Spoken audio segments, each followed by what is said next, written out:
Hello, welcome back to Blender Sushi Live. In this episode, I wanted to show you how I created these scenes in Blender using geometry nodes.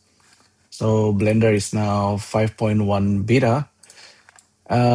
So these scenes is still like Valentine themes. It's basically the arrows. I made this array of arrows. It's pretty easy actually. It's a beginner's friendly. We just need to make an arrows and then just instance the arrows in the circular fashions. The arrow itself, we're gonna make it simple, like the simplest one with the heart shapes, and then the one at the back, it's the feather part. The Google Gemini AI recommended to use just the simplest one without math. We can use some kind of Bezier. Okay, that's the one that I actually use. So we didn't use any kind of math expression. Let's reduce the number from, we can actually have 108 infinite arrows for Suzanne. Let's take a look at the arrow itself before we do anything. The arrow is simple. It's basically going to be a tube. I know it's going to be a tube at the very beginning. So curve to tube is being used for, let's get rid of Suzanne for now. For the beginning and the end of the arrow, we have this curve line, the start at the end, and then this goes into the tube. The tube itself, is just like a cylindrical, and this tube will have the start and end geometry for the arrow. So we are pretty much there, right? There's a lot of transform geometry to offset the arrow, so the position of the heart and the feather is correct. The material is red. Let's take a look at the arrow. Okay, I need to separate this. Usually, set material is given for the very end. Maybe I should put this at the very end as well. Okay, doesn't matter. The heart itself is basically Bezier segment. So we can still kind of play around with it. But I think this is the default Bezier. But I use the set handle position left and right. So we can kind of modify this a little bit. But that's kind of enough for what we are doing, the heart arrow, Cupid arrows. Fill the curve and then array. See, I'm using array here for the arrow. Just duplicate it once and then flip it in the scale. So it's kind of like a way to mirror geometry very quickly. And I did flip the faces, etc. And then this is just offset the extrude to make it thick, to make some thickness. Transform geometry. This is also to offset the heart until the position is correct, because the mirror is a little bit custom, like manual.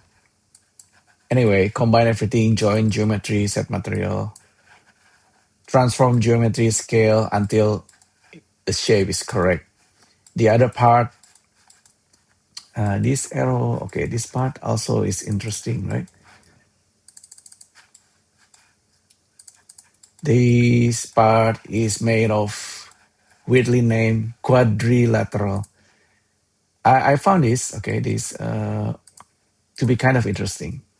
Under curve primitives, you get this quadrilateral. This one, give you all kind of trapezoid, kites, unusual shapes, including rectangle. Use parallelogram in this case. You can play around with the shapes. It's still customizable. Yeah. Fill the curve, set the array, how many you want. Set material, extrude, and then join geometry. We need to use this whenever we use extrude because extrude is a little bit hollow. And then we have array again to duplicate and rotate. Yeah, it's pretty simple. For the arrow part, so we have the start and the end of the curve. Curve the tube.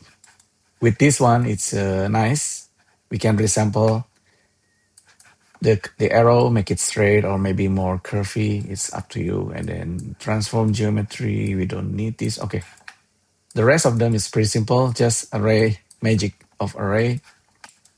Make as many arrow as you want. Pretty simple. And because if in this array, if we keep it as instances, do not realize instances, we just gonna randomize it ourselves. We can do that.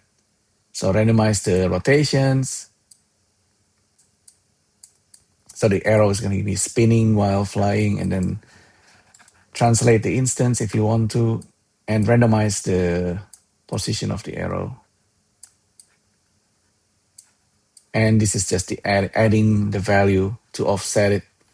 So when we have Suzanne, I use the wireframe because otherwise, without the wireframe, it's kind of scary, right? It's this thing's it's gonna stab into Suzanne, but I use wireframe. So the arrow will go past Suzanne. Yeah. I remember this. I had the array. The array is circle. We can have as many as we want.